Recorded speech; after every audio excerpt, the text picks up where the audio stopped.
Okay, so thank you, Mas Ahmed. Today I will explain with English. So let's start because we don't we only have 30 minutes. So I will give you talk about a single second for Kubernetes. Basically, this is my study. So I implement this with the Kcloak. Uh, First, let me introduce myself. My name is Dipardi Olhak. I'm cloud platform engineer at Gojek. And oops.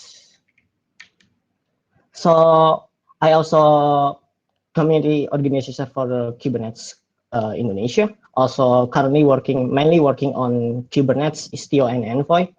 I also love to write something. You can check my blog, zubardiaulhak.com if you want. So we will have a lot of agenda. So the first thing I will explain the background related to the authentication and authorization. And after that, we will describe a lot of things about authentication strategy. I will introduce you about OAuth 2 and OpenID Connect.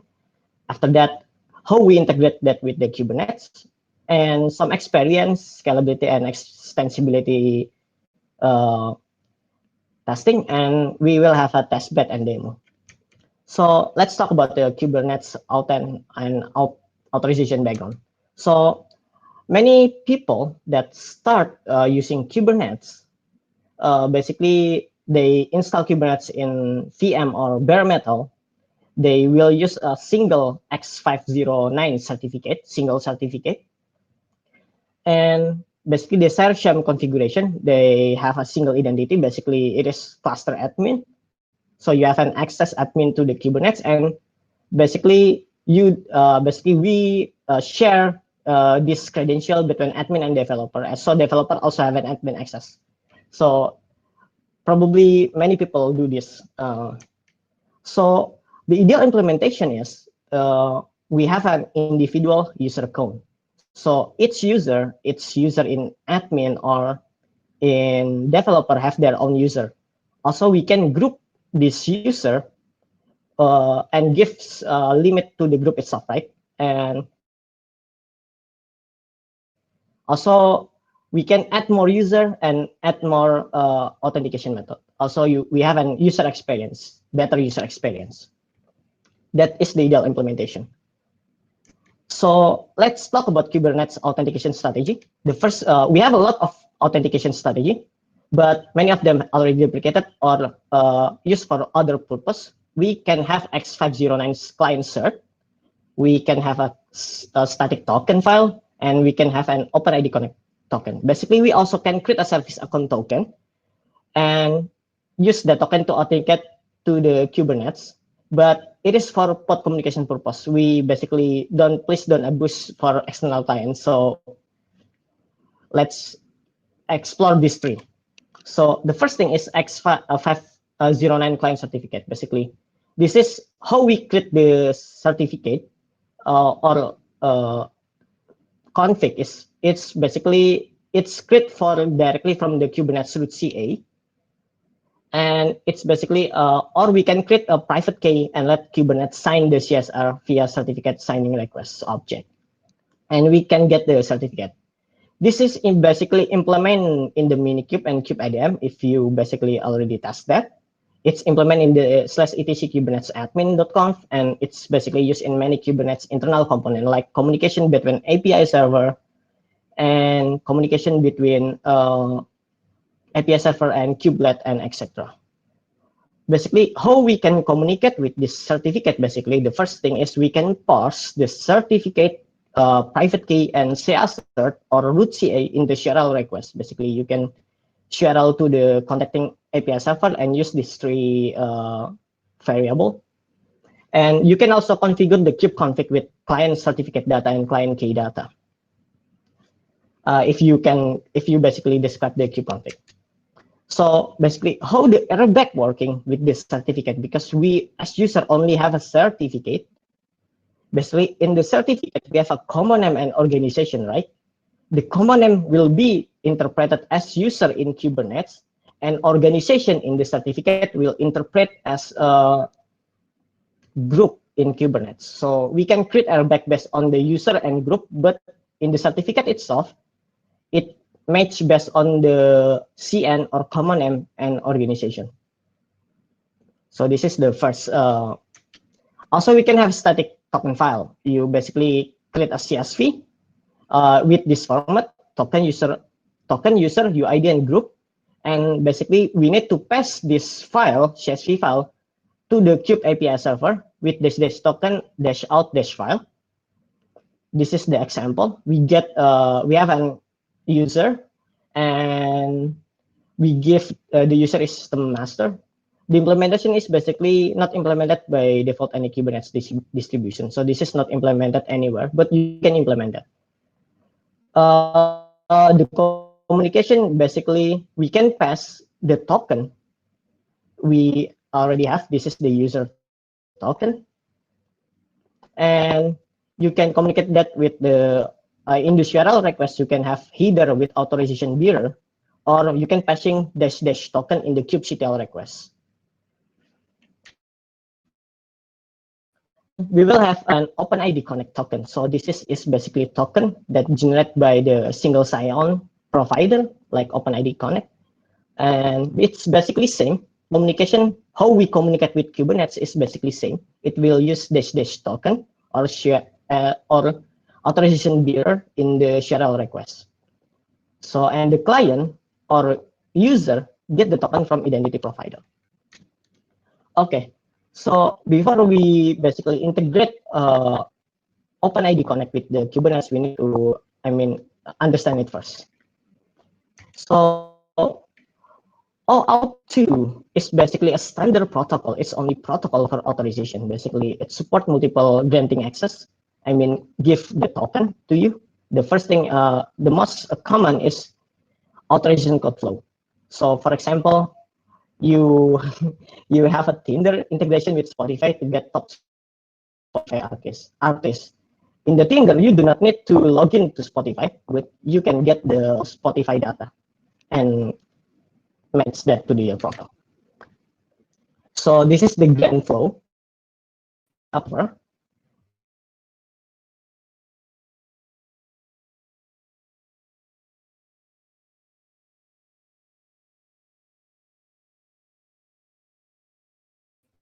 You will get the authorization code, and you can exchange the authorization code with the access token.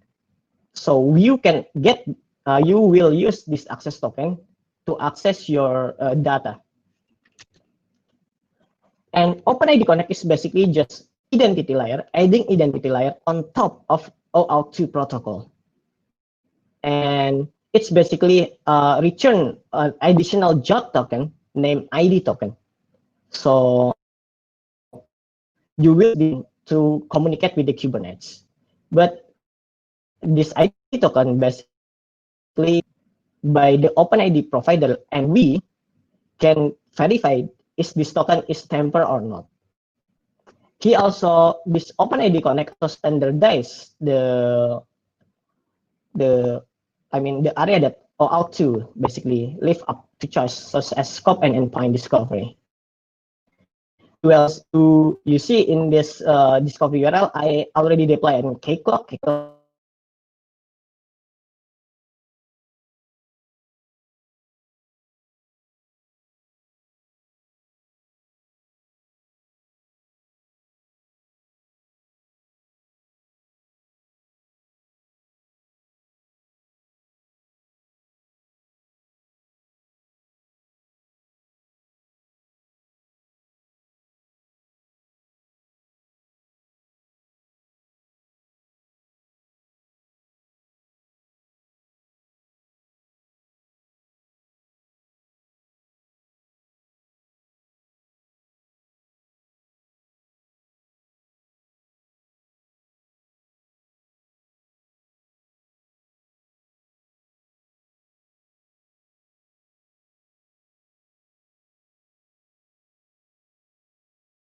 You have a pilot and you have a signature.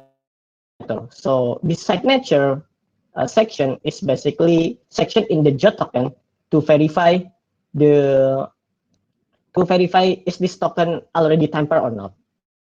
And we will use payload data basically Kubernetes will read in the pilot data to verify something like a preference username and user group. We have a lot of OpenID Connect provider. Like Google or Kcloak or PayPal or Line or GitHub. You can integrate all of them. So let's talk about OpenID Connect integration with Kubernetes. So basically, it's particularly same like every flow. The user basically will log into the identity provider.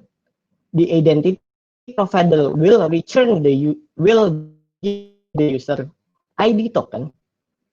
The user will pass the token, this token, to the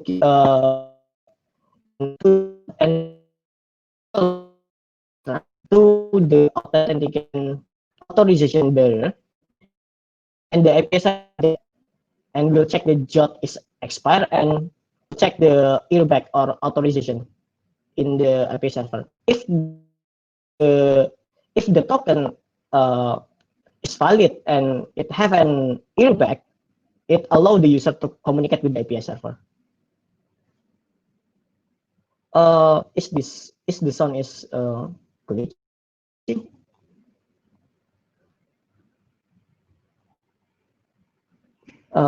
Let me check. Okay, probably I will turn off my video.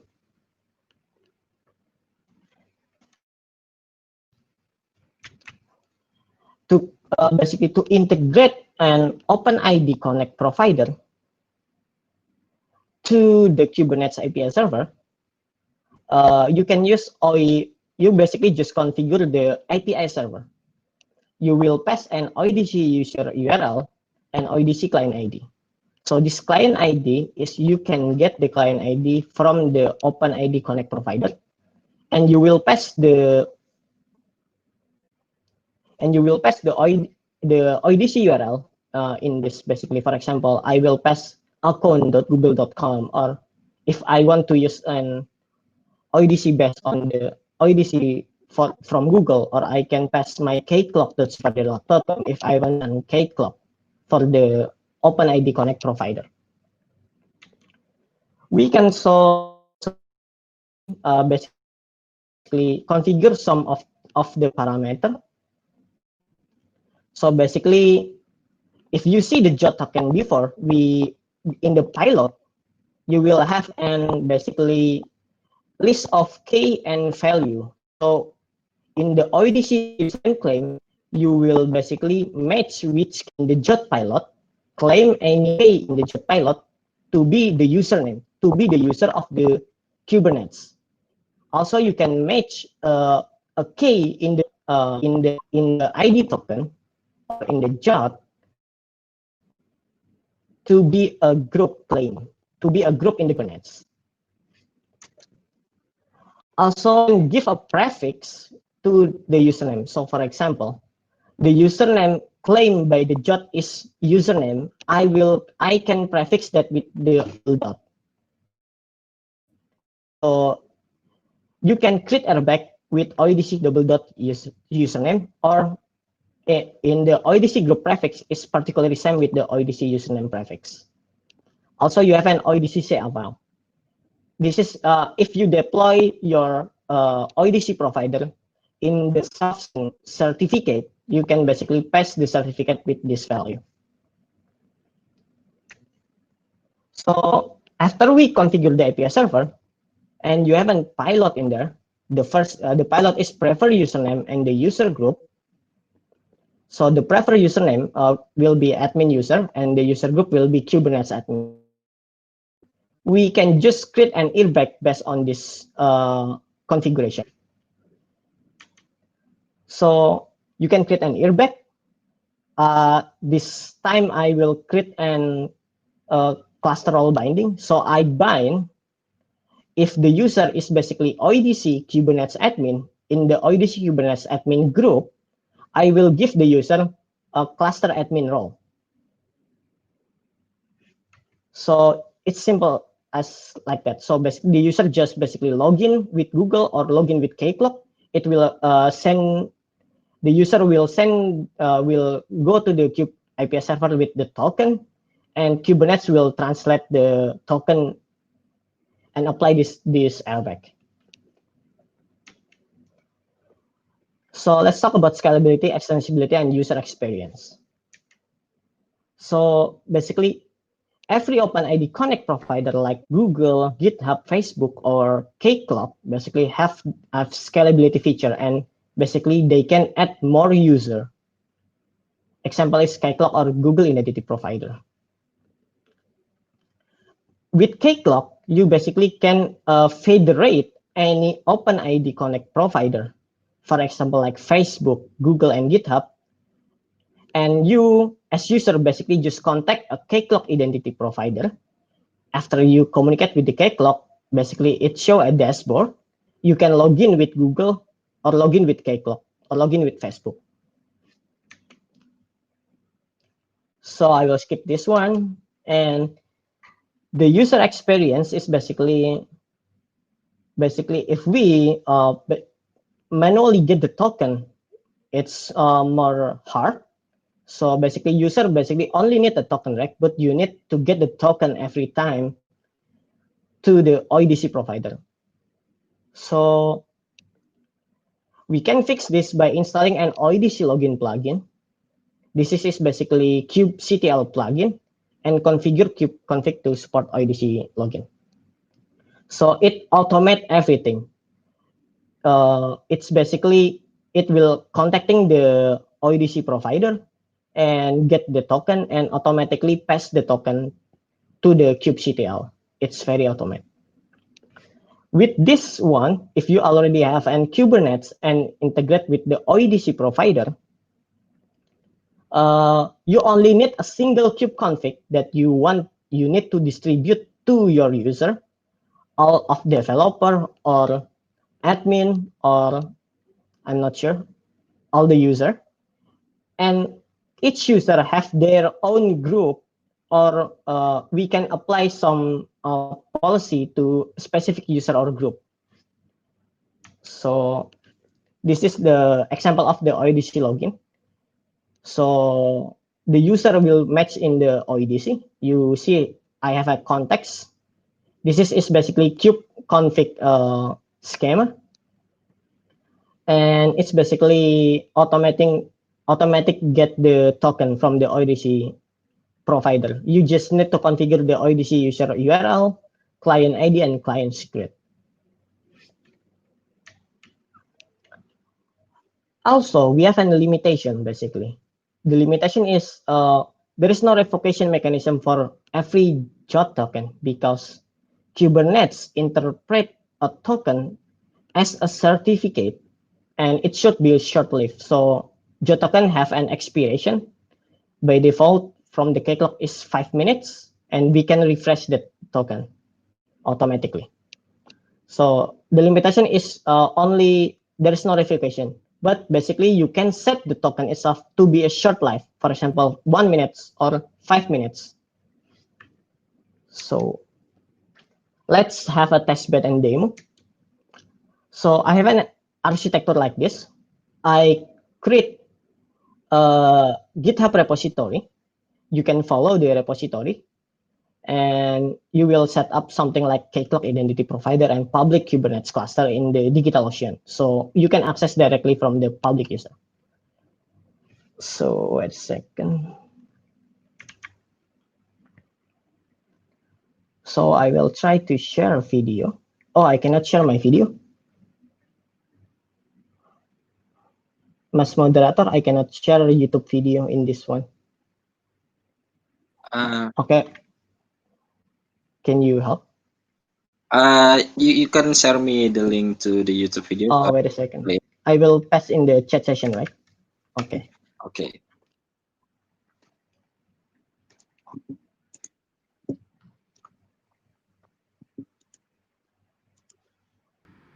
Hello everyone, today I will demo to you about the single sign-on in Kubernetes. I already create a repository for that. You can follow this README to set up the Kcloak and the Kubernetes.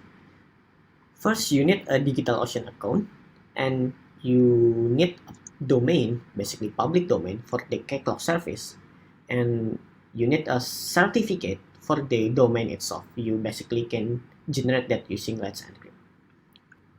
I already set up and execute all of the tutorial, and you can see in the DigitalOcean, I already create two droplet. The first is Kubernetes and the second is Kcloak, and I can open the Kcloak console.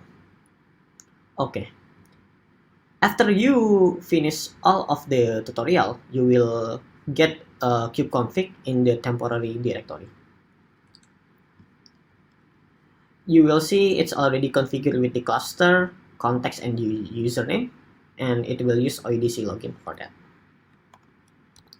Let's try to use this kubeconfig to, for example, get a node. When I extract that, it redirect me to the Kcloak dashboard, so I can use this admin user to authenticate to the Kcloak. So let's use that one.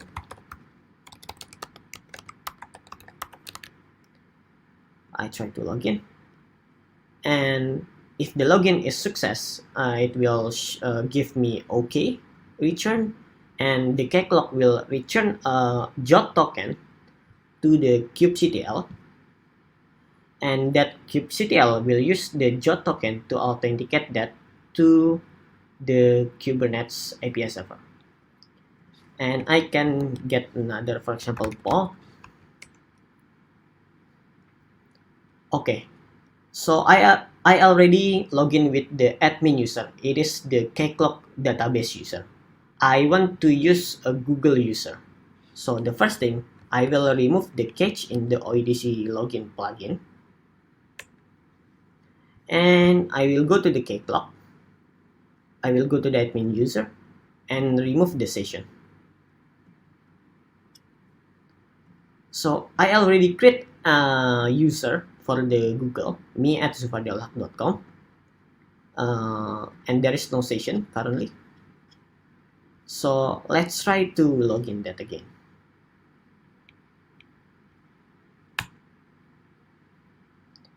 It will redirect me again to this login. I will not using the username or email, but I will use a Google.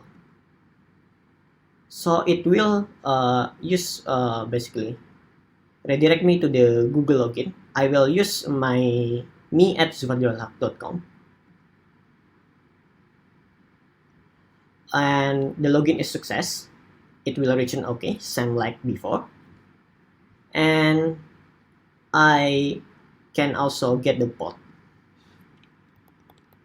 or get the node.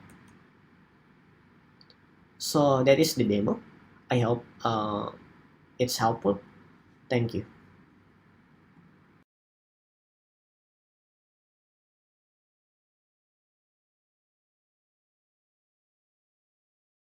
Okay, Mas Ahmad, can you remove the YouTube probably? So that is all of the demo and my presentation. If you have an so thank you. If you have any question probably, or I'm not sure, it is, if you have any question, please just in the chat.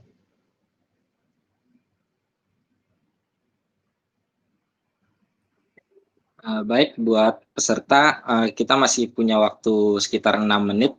Kalau ada diskusi atau pertanyaan yang ingin disampaikan, silakan. Bisa lewat chat atau langsung join ke audio dan video.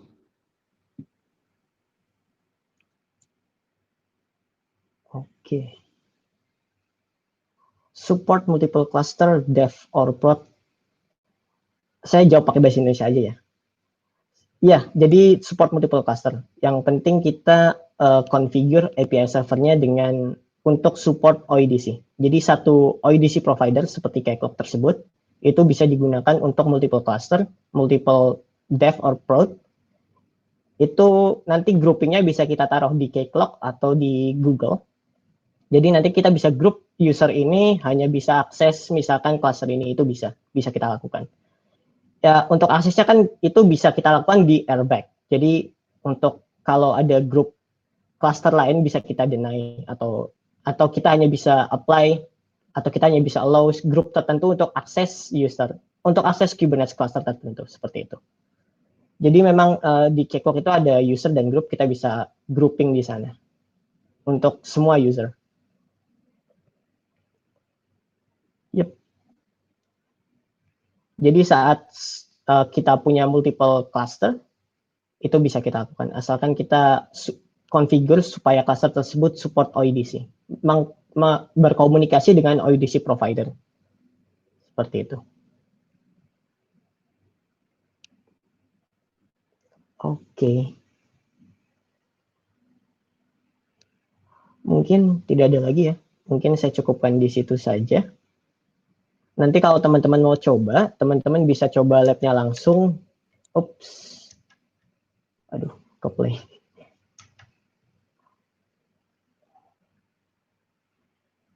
Teman-teman bisa coba lab-nya langsung di GitHub Superdialog SSO Kubernetes Lab. Teman-teman nanti bakal, itu sudah saya otomasi pakai Terraform sama Ansible. Jadi teman-teman bisa langsung coba bagaimana experience-nya menggunakan single sign-on untuk Kubernetes configuration, Kubernetes login. Oke, saya cukupkan di situ. Oke, thank you everyone. Thanks for listening my session. Saya serahkan kembali ke Mas Ahmad.